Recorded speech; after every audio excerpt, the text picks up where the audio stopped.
विज्ञान विषय के साथ सरस्वती ग्रुप ऑफ कॉलेजेस के इस डिजिटल प्लेटफॉर्म पे आप सभी लोगों का स्वागत है।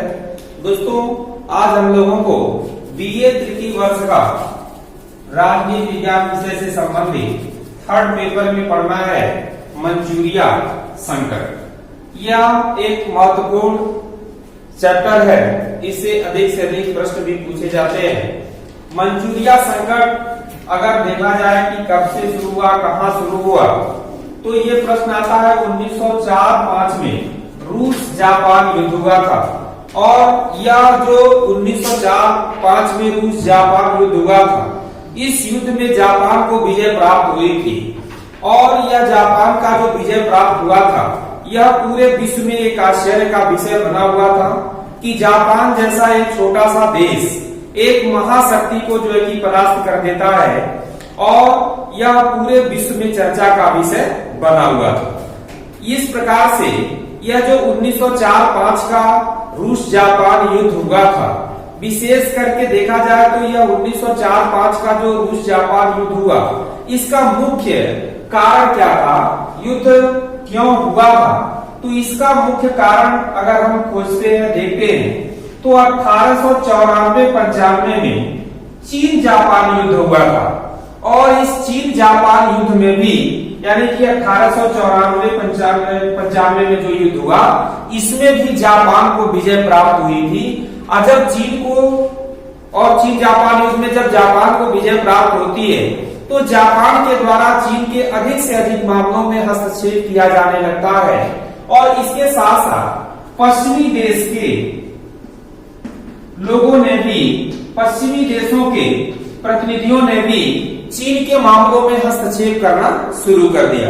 एक तरह से यहाँ पर उनको जो है कि रूस की जो है कि संभावना अधिक से अधिक दिखने लगी कि किस प्रकार से हम चीन को अपने अधिकार में ले लें, चीन के भूभाग पर अपना जो है कि कब्जा जाहिर कर लें। और इसमें मुख्य रूप से जो है कि रूस भूमिका निभा रहा था।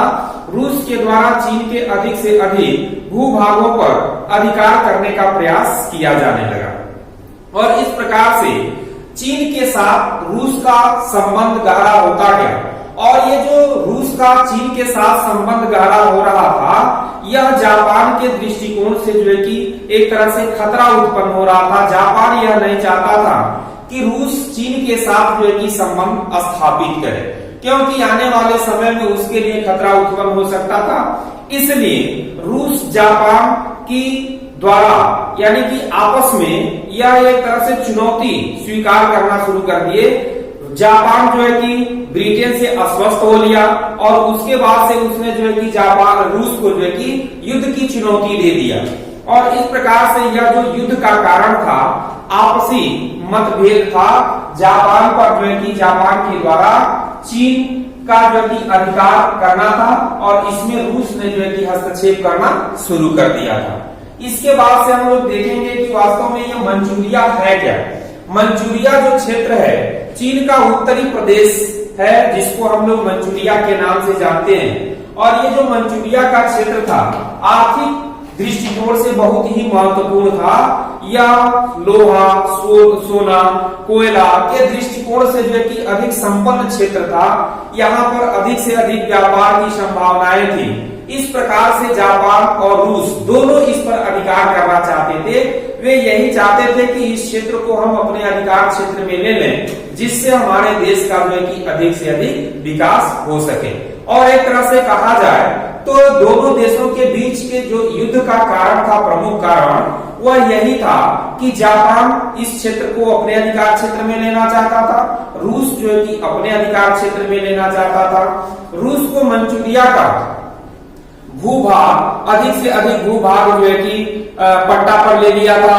उसके साथ साथ रूस मंचूरिया में रेल लाइनें बिछाना शुरू कर दिया था, जिससे जापान को और ज्यादा चिंता होने लगी कि देख रहे हैं कि धीरे धीरे जो है कि रूस इस मंचूरिया को पूर्ण रूप से अपने अधिकार क्षेत्र में ले लेगा। और जब अपने अधिकार क्षेत्र में ले लेगा, तो वह हमारे जो है कि बिल्कुल नजदीक आ जाएगा। और जब नजदीक आ जाएगा, तो यहाँ पर धीरे धीरे अपनी जो है कि सेनाओं का विस्तार करना शुरू कर देगा। और सेनाओं के विस्तार के साथ साथ वह हमारे ऊपर भी एक तरह से जो है कि युद्ध का कारण बन सकता है। तो इस तरह से जब रूस के द्वारा मंचूरिया पर अधिकार किया जाने लगा, तो इसमें जो है कि मंचूरिया पर अधिकार को समाप्त करने के लिए जापान के द्वारा हस्तक्षेप किया जाने लगा और जापान युद्ध के लिए जो है कि लड़ाई होता है और वही 1904-5 में रूस जापान युद्ध होता है।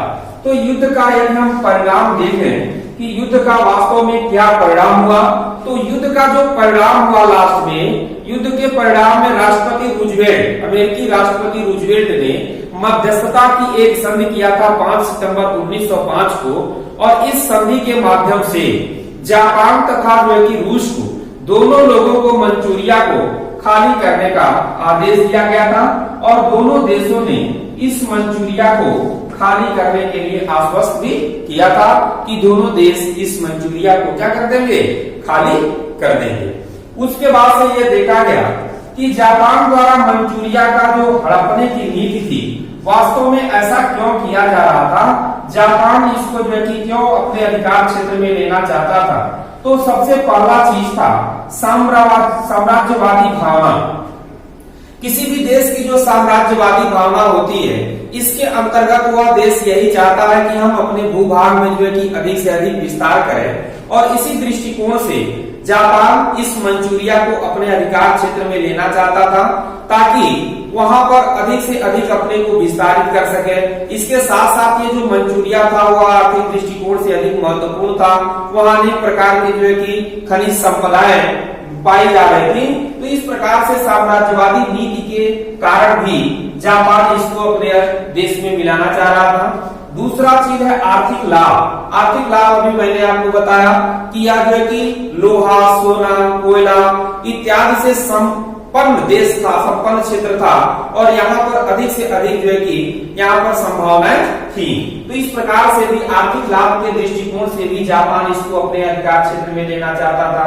इसके साथ साथ ये दूसरा कारण जो तीसरा है, बढ़ती हुई आबादी, अर्थात जापान में जो जनसंख्या थी वह तीव्र गति से बढ़ रही थी। तो जापान के लिए एक तरह से लोगों को बसने के लिए ये जो मंचूरिया था उपयुक्त स्थान था। वह ये चाहता था कि मंचूरिया भी हमारे अधिकार क्षेत्र में आ जाता है तो हमारी अधिक से अधिक जनता यहाँ पर जो है कि निवास भी करेगी। इस तरह से जनसंख्या के दृष्टिकोण से हमें समस्या नहीं होगी। उसके बाद से आता है सैनिकवाद। सैनिकवाद का तात्पर्य है कि जापान उस समय सैनिक दृष्टिकोण से अधिक मजबूत देश हो चुका था और वह अपने सैनिक का सैन्य प्रदर्शन करना चाहता था ताकि विश्व में उसको जाना जाए कि हाँ, जापान के पास भी सैनिक दृष्टिकोण से वह अधिक मजबूत देश हो चुका है। इस प्रकार से भी सैनिकवाद के कारण जापान के द्वारा इस पर अधिकार किया जाना स्वाभाविक था। तो इस प्रकार से जापान के द्वारा मंचूरिया को हड़पने का कारण था, 4 कारणों में से मुख्यतः साम्राज्यवादी भावना, आर्थिक लाभ, बढ़ती हुई आबादी और सैनिकवाद। तो इस प्रकार से यह मंचूरिया जो संकट था, मंचूरिया संकट यह 1904-5 के रूस जापान युद्ध के साथ जो है कि समाप्त होता है और इसमें मध्यस्थता के माध्यम से इसको समाप्त किया गया था। मंचूरिया को चीन अपने अधिकार क्षेत्र में लेना चाहता था, जापान अपने अधिकार क्षेत्र में लेना चाहता था, रूस अपने अधिकार क्षेत्र में लेना चाहता था और अंततोगत्वा जापान के द्वारा इस मंचूरिया पर अधिकार स्थापित किया जाता है। लेकिन मैंने अभी आपको बताया कि 5 सितंबर 1905 को अमेरिकी राष्ट्रपति रूजवेल्ट के द्वारा मध्यस्थता की जाती है और मध्यस्थता करने के बाद से यहाँ से जापान और रूस दोनों को अपने अपने अधिकार को हटाने का आदेश दे दिया जाता है। इस प्रकार से आज हम लोगों ने देखा मंचूरिया संकट। तब तक के लिए धन्यवाद। शेष अगले वीडियो में मिलेंगे।